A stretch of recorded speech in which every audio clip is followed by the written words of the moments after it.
Here in Draft Shark Studios in Rochester, New York. Welcome to the podcast. I'm your host, Matt Schaff. With me, as always, is Jared Smola. And joining us now to continue our Team Insider series is the deputy editor for Horseshoe Huddle, the Colts blog on SI.com's Fan Nation. He is co-host of the Locked on Colts podcast. He is at Jake Arthur NFL on Twitter. Jake Arthur, thanks very much for joining us today. Yeah, for sure. Thanks for having me, guys. Happy to be with you. Yeah, we're looking forward to getting some insight on this Indianapolis team. And of course, the biggest change for the Colts from last year is another quarterback switch. So far, what are the biggest differences between the Matt Ryan Colts and the Carson Wentz Colts? Yeah, so if you're looking at it this time of year, we really didn't see much Carson Wentz because he had that foot issue, I think, in the second practice. So missed pretty much all of training camp. But just kind of watching Carson throughout a full season and what we've seen from Matt Ryan so far, Ryan pretty much checks all the boxes for Frank Reich and what he wants in a quarterback. If you just gave him Carson or Andrew Luck's mobility or something, he would literally be the quarterback that Frank Reich would create in a lab. It seems like the leadership is off the charts. He's holding guys accountable. He doesn't have to be asked or babysat to do anything. He's kind of running the show during practice. The Colts' first two training camp practices actually ended 10 minutes early each because he had everything so up-tempo because he was controlling everything. But no, he's just his football acumen is really sharp. You could see him making checks at the line and getting guys in the right spots and moving in and out of things, just a lot of communication. Whereas last year, I mean, not to dog on him, I think we've all had a phase this offseason where we've kind of done our Carson Wentz chapters. But there's just like a lot of times Carson wouldn't see things before the snap. It seemed like you could see an extra blitzer coming off of the line. You're like, surely he sees that, and they run right into it. Matt, I don't think will ever do that. He's pretty much you're going to take Phillip Rivers' football IQ and study stuff, and you're going to put it in, I guess, a more physically capable body because Matt Ryan is a little older. He doesn't really have that mobility anymore. But the arm strength is still there. It's perfectly fine. I think we're going to see this offense operating at its highest efficiency since Andrew Luck. Luck pretty much completely opened the playbook and allowed Frank to call whatever. And I think it's going to be really reminiscent of that with Matt Ryan under center. Covering Phillip Rivers had to be more fun than either Carson Wentz or Matt Ryan, though, right? Unfortunately, it was the COVID season, so right. We didn't have open locker rooms and stuff like that. So I feel robbed on that one. I didn't get to experience I got to experience Phillip through Zoom. That was about it. Oh man, yeah, that doesn't seem anywhere near close. No. Jake, you mentioned the up tempo in practice. Is that going to continue into the games? Because last year the Colts were dead last in offensive pace. They finished 22nd in offensive plays run. Do you expect those numbers to climb significantly with Ryan under center? Yeah, I do, because that's kind of his thing. He just wants everything to get going. It's mostly now he will get the ball out of his hands quicker. He'll go through his reads quicker and just he'll account for pressure and things like that and just get the ball out of his hands. But it's really the space in between snaps that he's hurrying guys up and making all that happen. So I think he's probably most comfortable in an up tempo scheme like that. And the Colts, they kind of offer an interesting package of pass catchers and runners. So I think that's what he's going to lean on with how much he's going to spread the ball around. And they're going to be really reliant on yards after catch too. So like Jonathan Taylor and Nyheim Hines, you'll see a lot of that going on. I think that will speed things up as well, not having such long distances during plays. So you mentioned Nyheim Hines, lots of buzz on him really all offseason. Started with Frank Reich, I think, at the owners' meeting, sort of talking him up, and it's continued in training camp with the coaches and the media talking Hines up. How much bigger of a role do you expect him to play this season? And then, where are his touches going to come from? Is he going to steal from Jonathan Taylor's work? Is he going to, take some of what T.Y. Hilton and Zach Pascal are leaving behind? How do you see Hines' role playing out this year? Yeah, so they love what they have in Hines, and I think they now have the perfect quarterback to get him the ball. We've seen when Hines is paired with a quarterback like this, he will get the ball. He had 63 catches in each of his seasons with Andrew Luck and Phillip Rivers. It's two guys that like to get running backs involved. But with Jacoby Brissett and Carson Wentz, numbers dipped pretty drastically. So the expectation is that he's going to go back up to these high numbers. He was involved really heavily in the passing game last year, just didn't really get the targets. He lined up at receiver either in the slot or outside in a career high 120 snaps last year. And that was up from he's done 70 and 80 a couple other times. So it's a pretty significant jump. They want to get him and Jonathan on the field at the same time, whether it's trying to trick the defense or just literally because it's two of their best playmakers. Those guys really aren't going to harm each other's usage. I know it's easy from a fantasy perspective to see it that way, but that's really not how they plan on doing it. I mean, Nyheim had his best season in 2020 when he had to split things early with Marlon Mack and then Jonathan Taylor and Jordan Wilkins throughout the year, and it was his best season. I kind of see it being really reminiscent of that. It was over 850 yards from scrimmage and 7 touchdowns, I think. So I think it's going to look a lot like that. But Nyheim as a player is terrific. They want to get him the ball. They've had to try to find ways to do it in years where the quarterback isn't as sharp, but they really like what Matt Ryan is going to be able to do for him. Yeah, it's a great point on the different spots that they can line up Nyheim Hines, and especially on where they lined him up last year. Because like you said, when we're looking at it just from a numbers standpoint, you think there's only so many going to the running back. So if it's not going to Hines, it's going to go to Taylor. And if it does go to Hines, it's taking from Taylor. But Nyheim Hines has the skill set that can allow him to contribute to what's normally wide receiver type stuff for other teams, right? Yeah, exactly. I don't want to really compare him to Deebo Samuel or Cordero Patterson or something, but those guys have their own position almost. So it really doesn't affect that starting running back as much. Nyheim is just, I don't know. He's his own position, really. They like to have both those guys out there. If they have to put both of them in the backfield and shotgun or put Nyheim in the slot or outside, they'll get him on the field plenty. Mm-hmm. So you mentioned the interesting wide receiver core. Obviously, Michael Pittman's the leader after breaking out last year, really. Mm-hmm. Do you expect Parris Campbell or Alec Pierce to come out in week 1 as the number 2 wide receiver? Yeah, so right now through camp, we're 6 practices through, and the top 3 receivers have been pretty set in stone. It's been Pittman 1, Alec Pierce has been the other outside receiver with Parris in the slot. And depending on what they're doing, otherwise, when it's 2 receiver sets, I think Parris is probably going to get more run there. They've wanted Parris to be that other guy for years now. It's just been the injuries that have been the issue. And in fairness to him, he's looked great whenever he's healthy and on the field. He just keeps having these fluky things. So, yeah, when week 1 starts, I expect Parris to be that second receiver. Alec Pierce will eventually come along. He looks fine so far, and he's kind of getting thrown into the fire against Stephon Gilmore. So he's getting some on-the-job training from one of the best. So that probably will speed up his development a little bit. But if I had to give the edge to someone right now, it'd probably be Campbell. He's a lot farther along. Mm-hmm. And it is worth noting that it is more fluky type injuries. He's had different stuff each year. It's not recurring stuff. So, you look at a guy that's missed as much time as he has and you think he's injury prone, but if he's, for fantasy purposes, if you're making him go late in drafts and you're making, a modest bet, then if he stays healthy, all of a sudden it could click. Cause it just from an outside perspective, it seemed like Frank Reich has been waiting for Parris Campbell to be able to put it together.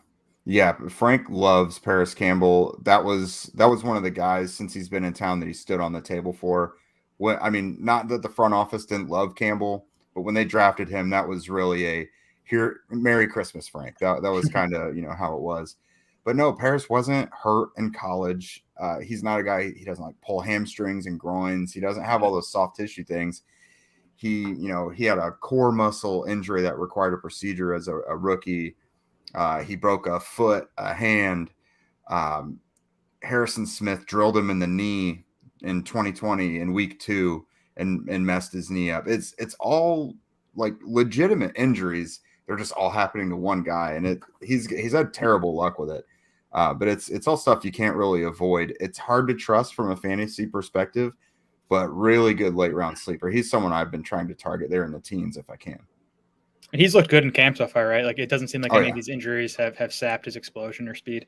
Nope. He's a really crisp route runner. He's a sudden guy, and he's one of the fastest players on the field, no matter who else is out there. So it looks like they still very much want to use him downfield. So I'm impressed that all these injuries don't seem to have taken a toll on his athleticism, but from what I can tell, they haven't. Awesome. How about a tight end? Is Mo Alley-Cox kind of locked in as the top guy there? Do you think Jelani Woods, Kylan Granson will have an impact this season? I saw you were hyping up Drew Ogletree lately. How do you see that position playing out? Their tight ends have gotten really interesting. Mo Alley-Cox he's certified the top guy right now. He's had the most consistent role throughout camp. Matt Ryan really seems to like him and kind of rely on him on a security basis. If he gets flushed out of the pocket and is looking for someone to get him a few yards on the boundary, it's usually Mo. So he's kind of set in that top role. But outside of that, it's anyone's guess as to who's going to be the tight end 2, 3, or 4. We're pretty confident they're going to keep 4. But what that looks like is just, I don't know. Drew Ogletree has looked the best outside of Mo. Kylan Granson is the second-year guy who you kind of thought would grandfather into that second role, but he hasn't been all that used all that much outside of really one day. And then Jelani Woods has looked better in one-on-ones than he has in team stuff. He may be someone who takes a little time to develop. Yeah. But man, I don't know. If I was going at it from a fantasy perspective, the only one I'd be comfortable with was Mo. I think the other 3 guys are just going to be very role-based initially. But yeah, Drew Ogletree has really looked like the best of the rest of the 4. Do you think, with, I guess, some questions behind Mo Alley-Cox and with Jack Doyle out of the picture now, do you think we'll see more 3 wide receiver sets from the Colts this season? I think so, just because Jack could do so much, both as a receiver and a blocker. He was a chain mover as a receiver. He's not like a Travis Kelce by any means. But I do think this offense with the personnel they have, I expect to see a lot of 3 receiver stuff, just because I think they want to have Pittman, Pierce, and Campbell on the field as often as they can. The other guys I think they'll use in mismatch situations, kind of like when Eric Ebron was around. Ebron didn't see the field a ton, so it's like when he was on the field, he was getting the ball. I think that's going to be a little bit what it's like. Woods and Ogletree will probably be the field stretchers, getting up the seam, and Kylan Granson is their yards after catch guy, so probably get him on slants and some things on pick plays and things like that, with Mo Alley-Cox kind of serving as the middle of the field and outside boundary type of guy. But yeah, it's an interesting group for sure. How big is Mo Alley-Cox actually in person? He's huge, and his hands are enormous. I think at one time he had like the longest wingspan in the NFL, or at least for tight ends or something. And his hands are enormous. But Drew Ogletree and Jelani Woods, I think, are even bigger than he is. Like Kylan Granson is not a small guy by any means, but he gets dwarfed by the other 3. He's like, I don't know, 6'2", 6'3". Like, yeah. The other guy is absolutely shrinking. Imagine being that big a guy and you're like, oh, these are my big brothers. On the football field. They have a tackle that's 6'9". They're just testing the limits, it sounds like. Yeah, it's a huge group. Yeah. So the offense is all well and good, but over the past few years, the biggest fantasy difference maker for anybody who plays with IDPs in a Colts uniform has been the linebacker formerly known as Darius Leonard, Shaquille Leonard, he's going by now.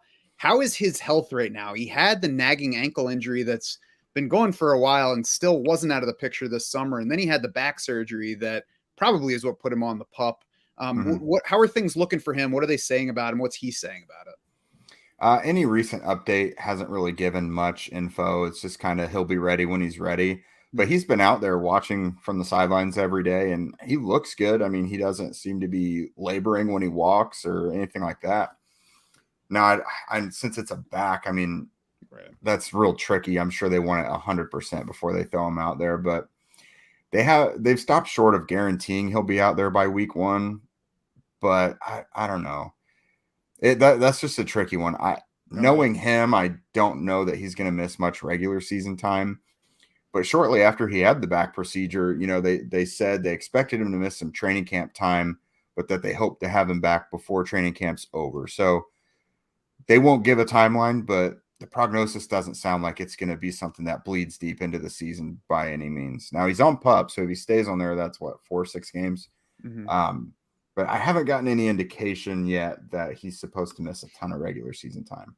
Yeah, and it'll be something certainly to watch as we get closer, and let's hope not into the regular season. But like you alluded to, he had that ankle thing all last year and played through it the whole season. Yeah, him coming into camp with dealing with some sort of injury is nothing new. I think he's only come into camp from day one, like maybe once in his career. So he's the type of guy where he doesn't need a ton of practice time. Like, he's a very instinctive player, as you can see anytime you watch him. Anyways, that's a lot of what his game is reliant upon.